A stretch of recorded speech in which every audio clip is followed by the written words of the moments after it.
पूरे मामले के जिम्मेदार समाजवादी पार्टी के नेता अखिलेश यादव जी हैं और शिवपाल जी हैं। सरकार रहते हुए इन लोगों ने उस जौहर यूनिवर्सिटी का नक्शा पास नहीं किया जो सरकारी जमीनों पर बने। सरकारी जमीन थी तो वो यूनिवर्सिटी के नाम इनकी सरकार 5 साल थी, तो इन्होंने क्यों नहीं किया। नमस्कार, 4 PM पर आप सभी का स्वागत है। दोस्तों, कोर्ट से बुलडोजर रुका तो सरकार ने ईडी का रास्ता पकड़ लिया। एक तरफ सपा नेता आजम खान की जौहर यूनिवर्सिटी पर बुलडोजर कार्रवाई को लेकर कोर्ट से राहत मिलती है। आजम खान परिवार, समाजवादी पार्टी कुछ राहत की सांस लेता है, लेकिन उसके बाद यूनिवर्सिटी और आजम के कई ठिकानों पर ईडी ने छापेमारी शुरू कर दी। तो सवाल उठना लाजमी है, क्या आजम खान के खिलाफ कार्रवाई का सिलसिला रुकने वाला नहीं है? क्या यूपी विधानसभा चुनाव को देखते हुए बीजेपी माहौल बना रही है? आजम खान की रामपुर में बनी जौहर यूनिवर्सिटी पर ईडी ने छापा मारा। रामपुर के अलावा सहारनपुर और दिल्ली में भी जांच हुई। टीम ने दस्तावेज खंगाले और यूनिवर्सिटी के बाहर सुरक्षा बढ़ा दी गई। सूत्रों के मुताबिक सरकारी ठेकों से मिले पैसों को कथित तौर पर यूनिवर्सिटी और उससे जुड़े ट्रस्ट तक पहुंचाए जाने की जांच की जा रही है। आरोप है कि इस रकम का इस्तेमाल यूनिवर्सिटी की संपत्तियों और दूसरे कामों में हुआ। ईडी ने आजम खान के खिलाफ चल रही मनी लॉन्ड्रिंग जांच को आगे बढ़ाते हुए उत्तर प्रदेश और दिल्ली में करीब 10 ठिकानों पर एक साथ छापेमारी की। तलाशी अभियान आजम खान, उनके ट्रस्ट और जौहर यूनिवर्सिटी से जुड़े परिसरों में चलाया गया। अब जांच होगी, सच क्या है ये एजेंसी और अदालत के सामने तय होगा। लेकिन सवाल राजनीति पर जरूर खड़ा होता है, क्योंकि मामला सिर्फ आजम खान का नहीं है, मामला उन छात्रों का भी है जो जौहर यूनिवर्सिटी में पढ़ाई कर रहे हैं। बार बार की कार्रवाई के बीच उनकी पढ़ाई प्रभावित होती है, माहौल बिगड़ता है। अगर सरकार को लगता है कि यूनिवर्सिटी में कहीं नियमों का उल्लंघन हुआ है या यूनिवर्सिटी अवैध तरीके से बनाई गई है, तो कानून के मुताबिक कार्रवाई होनी चाहिए, या फिर सरकार इसको अपने अंडर में लेकर चलाए अगर उसको लगता है कि ये अवैध है। लेकिन छात्रों की पढ़ाई को राजनीतिक लड़ाई का मैदान क्यों बनाया जाए? अखिलेश यादव ने भी ईडी की कार्रवाई को लेकर बीजेपी सरकार पर हमला बोला। अखिलेश यादव ने कहा कि शिक्षक व शिक्षार्थी विरोधी, स्कूल बंद करवाने वाले भाजपाई और उनके सगे संगी साथी यूनिवर्सिटी बनाने वालों के खिलाफ ईडी की छापेमारी कर रहे हैं, जिससे कि उनके 1 से 2% बचे हुए सांप्रदायिक संकीर्ण सोच के कुतर्की समर्थकों को संतुष्ट कर पाए, जबकि उन भ्रष्टाचारियों पर कोई कार्रवाई नहीं हो रही जो निम्नलिखित आपराधिक कांडों में संलिप्त हैं। जी हां, तो अखिलेश यादव ने यह बड़ा हमला बोला है। लेकिन अब जरा सुनिए बीजेपी के सहयोगी और योगी सरकार में मंत्री सुभाषपा अध्यक्ष ओम प्रकाश राजभर को।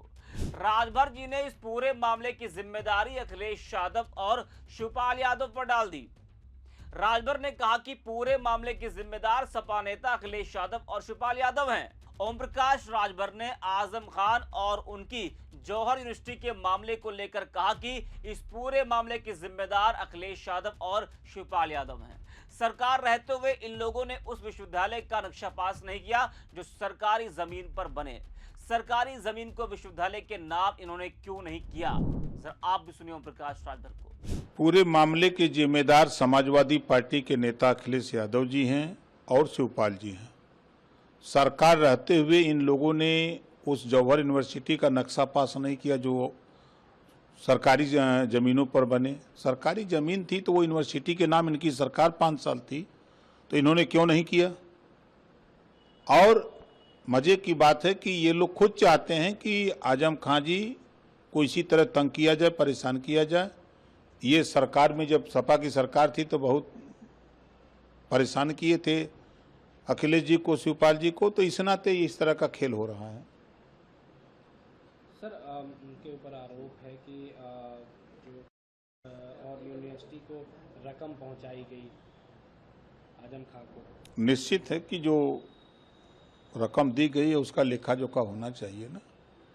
बिना लेखा जोखा का पैसा पहुंचाना, तो पैसा आया कहाँ से, सवाल ये भी खड़ा होता है। सर, सपा राष्ट्रीय अध्यक्ष अखिलेश यादव ने जो परसेंटेज है वो बताया है, किसको कितनी सीटें मिल रही हैं, तो उसको आप कैसे देख रहे हैं? देखिए, हमारा एनडीए गठबंधन, हम लोग समय पर अपनी बात तय कर लेंगे किसको कितनी सीट मिलेगी। अखिलेश जी अपना देखें, उधर उनके प्रभारी जी एकदम चापे हुए हैं कि 201 सीट से कम हम लड़ने वाले नहीं हैं, गठबंधन जारी रहेगा लेकिन 201 सीट चाहिए। पहले उधर निपट लें, हम आने के चक्कर छोड़ें। अखिलेश यादव लगातार दावा कर रहे हैं कि पीडीए की सरकार बनने जा रही है 2027 में, उसको कैसे देख रहे हैं? पीट तो रहे हैं, अभी लखनऊ में पीट दिए जो है अशफाक, किसको पीटा मालूम है? वो मौर्य और लोध बिरादरी में आते हैं, पीट दिया बढ़िया से, दरोगा को धर लिया। ये तो अखिलेश जी के इशारे पर सब हो रहा है। सुना आपने। वह राजभर जी सरकार में रहकर सरकार से सवाल पूछना शायद मुश्किल है, इसलिए विपक्ष से ही सवाल पूछना आसान है और विपक्ष पर ही हमला आप बोल दीजिए। लेकिन राजभर जी, एक सवाल आपसे है, अगर आपको लगता है कि गड़बड़ी हुई है तो सरकार से ये क्यों नहीं कहते कि जांच निष्पक्ष हो, छात्रों की पढ़ाई प्रभावित ना हो और शिक्षा के संस्थानों को राजनीतिक बदले की जमीन ना बनाया जाए? और सबसे बड़ा सवाल, क्या चुनावी मौसम में राजनीतिक विरोधियों पर जांच एजेंसियों की कार्रवाई सिर्फ संयोग है? जी हां, या फिर इसके पीछे यूपी में होने वाला विधानसभा चुनाव है? ईडी की इस कार्रवाई को राजनीतिक तौर पर उत्तर प्रदेश के विधानसभा चुनाव से जोड़कर देखा जा रहा है। हाल के दिनों में समाजवादी पार्टी ने आजम खान के समर्थन में अपनी सक्रियता बढ़ाई भी है। 12 अगस्त को सपा के राष्ट्रीय महासचिव शिवपाल सिंह यादव ने रामपुर जिला जेल में आजम खान और उनके छोटे बेटे अब्दुल्ला आजम से मुलाकात की थी। करीब 1 घंटे की मुलाकात के बाद शिवपाल यादव आजम खान के घर पहुंचे थे और उनकी पत्नी से भी मुलाकात की थी।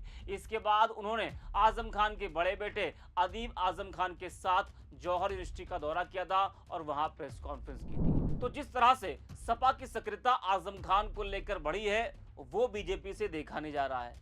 इसलिए जब बुलडोजर कार्रवाई पर रोक लगाई गई तो फिर सरकार ने ईडी कार्रवाई करवा दी। इस वीडियो में इतना ही। आगे 4 PM